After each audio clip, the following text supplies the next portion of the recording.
Hey there, if you have plans to relocate to Fairbanks or North Pole and you're thinking about renting or living on base when you get here instead of buying, and you have access to a VA loan, I'm going to tell you why buying might be a better option for you when you get here. Let's talk about it.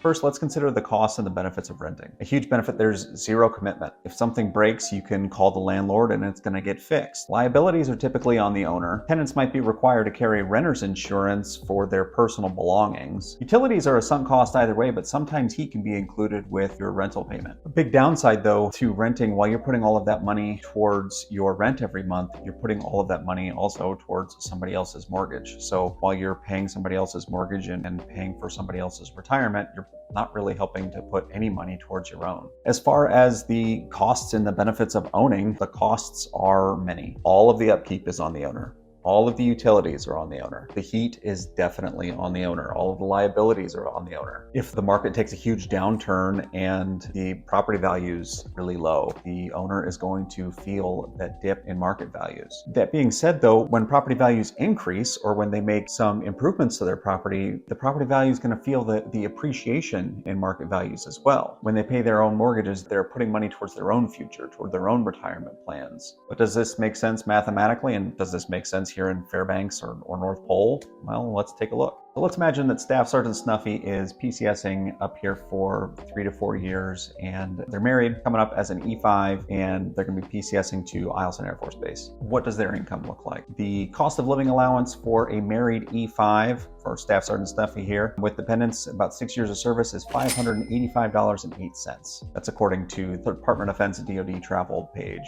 We'll link that in the description as well. Because Staff Sergeant Snuffy is thinking about living off base and considering renting as well as buying, we should take a look at the basic allowance for housing, and the BAH for Staff Sergeant Snuffy as an E5 with dependents is $2,088 according to the DoD page. Again, we'll link that in the description. The base pay for an E5 is $2,730.30. That brings our total possible income for Staff Sergeant Snuffy to $5,403.38. So does it make sense for Staff Sergeant Snuffy to rent, to live on base, or to try to buy a house? Let's look at the figures. What do they say?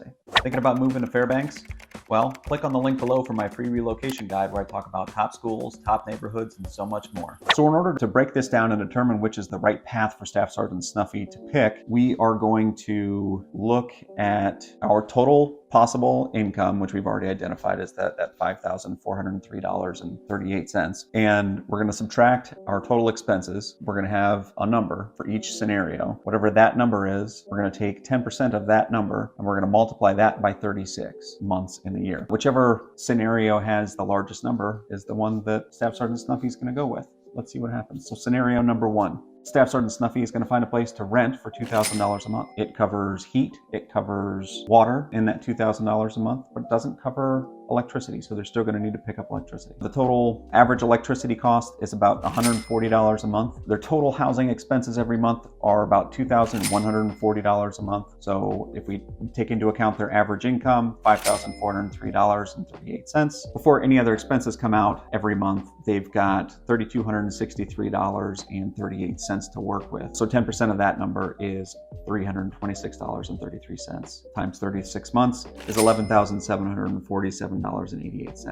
So at the end of 36 months, $11,000, almost $12,000 is a lot of money. That's a lot of money to save. So if they were able to go to their next duty station and be able to put that money down on another house or on a house, that's pretty awesome. Let's check in on scenario number 2. Scenario number 2, Staff Sergeant Snuffy is going to live on base. They were able to find some on-base housing and they were able to move their family in. They forfeit their BAH. Because of that, their total income comes into $3,315.38. 10% of that $3,315.38 would be $331.53 a month times 36 months would bring us to $11,935.08. Still not chump change. It's a little bit more than if they were to rent, live off base, but it's nothing to shake a stick at. That's still some considerable money. But let's take a look at scenario number 3. In scenario number 3, Staff Sergeant Snuffy is using their VA loan to purchase a duplex. So using no money down, the $2,000 that they were going to put towards towards their security deposit anyway. They're using the $2,000 to go towards their earnest money because they need to put skin in the game in the contract anyway. Staff Sergeant Snuffy decides to live in the vacant unit of the duplex that they're buying and continue to rent out the other side. So the mortgage is $2,753 every month, and because they've got a tenant living in the other side, the tenant's paying $1,400, they're paying the $1,300 for their side of the mortgage, and heat, water, and electricity comes to about $400 a month. So total expenses for them every month are about $1,700. Their average income, as we said before, $5,403.38.